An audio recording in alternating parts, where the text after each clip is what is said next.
E aí, parceiros, você está cansado de brigar no seu casamento?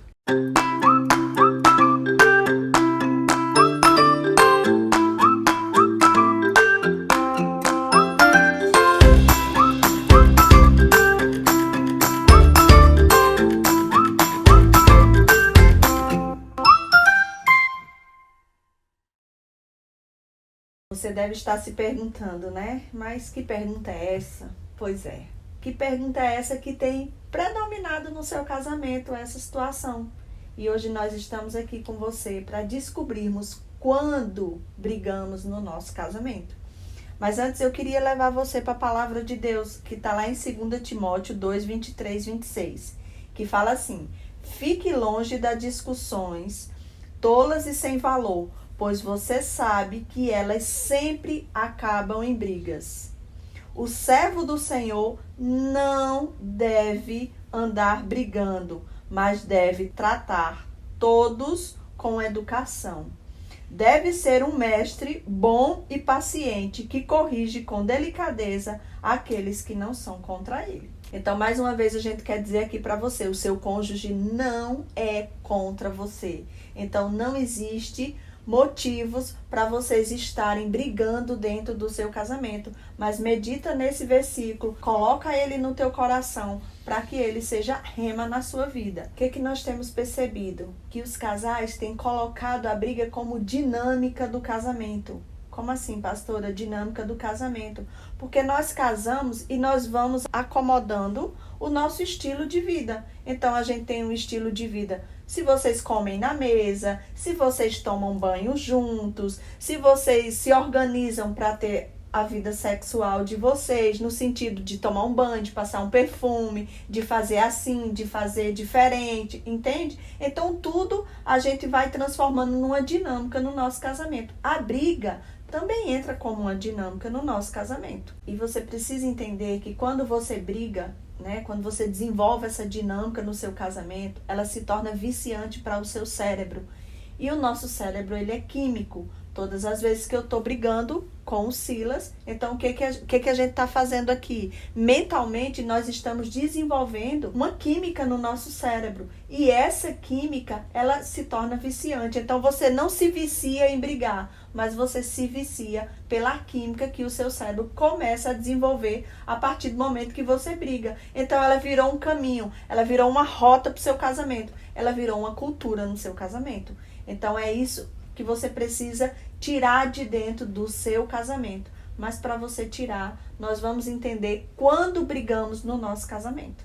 Que é nesse momento que, além de tudo isso que ela falou, nós precisamos entender que afeta diretamente o nosso propósito. Por quê? Porque a briga, ela vai desalinhar o nosso propósito dentro do nosso casamento.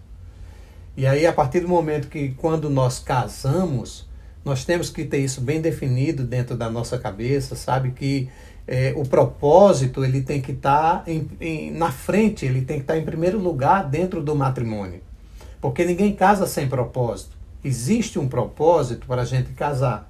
E quando a gente casa, a gente faz esse propósito acontecer na nossa vida. Acontece que o propósito, ele define o nosso destino. Nós precisamos saber que dentro do nosso casamento, nós temos que ir para um lugar. E que lugar é esse? É um destino que já está traçado dentro da união que Deus nos formou. Deus nos formou para nos unir para um propósito e esse propósito nos levar para um destino.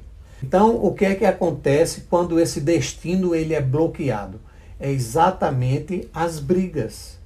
São as brigas que geram essa falta de foco.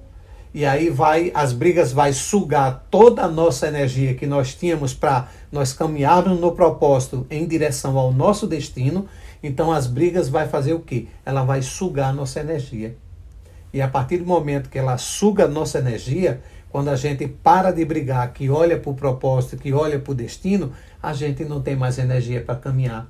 A gente não tem mais energia para continuar esse propósito que nós tínhamos lá no início. E aí você vê o quanto Satanás entra na nossa vida num momento desse para poder ele quebrar a força do propósito que um casamento tem. E muitas vezes nós ficamos frágeis e nós damos a brecha, nós damos o espaço para que Satanás possa entrar no nosso casamento, nós damos essa legalidade e ele vai fazer o quê? Ele vai destruir o destino, ele vai destruir o propósito do casamento, ele vai destruir o casamento, ele vai fazer com que essa briga aumente, a discussão, o propósito de tudo isso para que você não vá para o seu objetivo final. Quando a gente perde o propósito é por conta das brigas. Quando nós brigamos, esse propósito se acaba.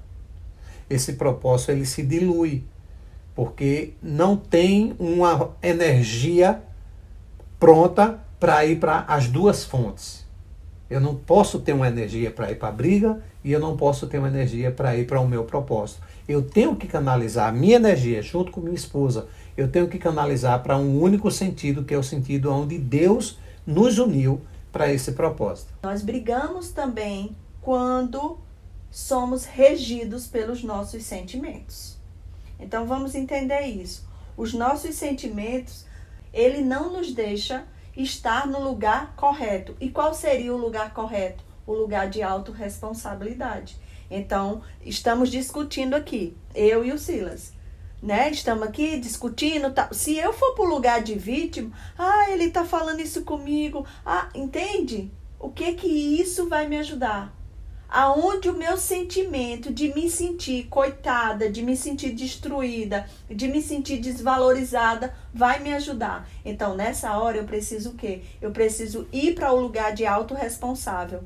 Entende? Por mais que você não tenha nenhuma culpa na situação, você tem uma responsabilidade. 50-50. Então, procura a tua responsabilidade em qualquer situação que haja num casamento, até numa situação de traição. É muito difícil para mim, nos meus atendimentos, quando eu recebo um casal que estão sendo vítimas de uma traição. Para quê? A pessoa que está sendo traída, até que eu chegue no tempo de mostrar para ela que ela tem os 50% dela, é muito desafiador, mas ela tem a responsabilidade de 50%. Os nossos sentimentos, ele também nos impede que sejamos racionais, não é? Você perde literalmente a sua racionalidade, você perde literalmente a sua inteligência e vai te impedir de quê? De você ser a pessoa inteligente na hora de resolver aquela situação. Lembrando, gente, que uma briga é um desacordo, não é? E se há um desacordo, precisa chegar num acordo. Aí, como uma pessoa que está sendo regida pelo seu sentimento, ela vai conseguir entrar num acordo? Ela não vai conseguir. Ela não vai, por quê? Porque ela está naquela cadeira ali de vítima, ela está naquela cadeira de coitada, ela está naquela cadeira de desvalorizada, entende? Então você precisa desenvolver a inteligência, racionalizar o problema para você sair dali e encontrar a solução. Você também pode estar sendo vítima de um sentimento da sua criança. Isso aqui é muito sério e eu quero que você preste atenção nisso aqui comigo. Muitas vezes o nosso cônjuge, ele é usado para ativar um gatilho da nossa criança interior. Muitas vezes você teve uma infância difícil e o seu cônjuge, ele pode falar algo ou fazer algo com você que vai te levar para a sua infância. E nesse momento, você não está mais lá. Você foi sequestrada. Ali está a sua criança. E eu quero lembrar você que casamento é coisa de adulto, não é coisa de criança. E se ali se encontra uma criança, a sua criança interior, regendo você, imagina como é que vai ficar a situação. E isso é muito constante nas brigas dos casais. Sabe aquele momento que você diz assim, você falou igual a meu pai, você agora foi igual a minha mãe, você está me lembrando a minha mãe, entende? Ali não é você mais, é a sua criança interior. Então fique atento a esses momentos e precisa cuidar da sua criança, porque nessa hora é levantado esse gatilho. Lá em Provérbios 15:1 fala assim, a resposta calma desvia a fúria, mas a palavra ríspida desperta a ira. Então, como é que você vai ter uma resposta calma para desviar a fúria se você está sendo regido pelos seus sentimentos? Não tem como. Entende? Então, você precisa o quê? Trazer uma palavra calma para a situação de uma briga com o seu cônjuge, para que possa ser levado para outro lugar, para que a situação tome outro rumo e não a fúria tomar conta de toda a situação. E o último motivo é quando nós brigamos que discordamos de nossas opiniões. Então, quem vai ter a razão? Quem tem a razão maior? Quem é que está certo? Eu estou certo? Ela está certa? Então, essa discordância dessa opinião vai gerar essa briga. E isso não pode acontecer. Então, o que é que você tem que fazer num momento desse? Primeiro, você precisa perder essa razão para que você possa ganhar seu casamento. Esse é o primeiro ponto. E depois você precisa ter paz para você eliminar essa parte da razão, porque a razão não traz a paz. Nós temos um termo que nós usamos que diz assim que é melhor ter paz do que estar certo. Por quê? Porque aí a gente vai evitar um problema, a gente vai evitar uma discussão maior. Então a gente, em vez de jogar álcool no fogo, a gente vai jogar água para que possa apagar e amenizar essa fogueira. Para que o casamento seja resolvido de uma forma branda. Então eu quero deixar aqui um versículo para você também, para você entender que nem sempre essa razão vai prevalecer. Colossenses 3,15 fala assim: que a paz de Cristo seja o juiz em seu coração. Olha só como é interessante isso aqui. Visto que vocês foram chamados para viver em paz, como membros de um só corpo, e sejam agradecidos. Gente, a Bíblia é muito clara quando Deus nos chama para dentro de um matrimônio, para seguir um propósito bem definido, para um destino na nossa vida, e você não tomar posse disso na sua vida. Você precisa tomar posse, porque a palavra é muito clara.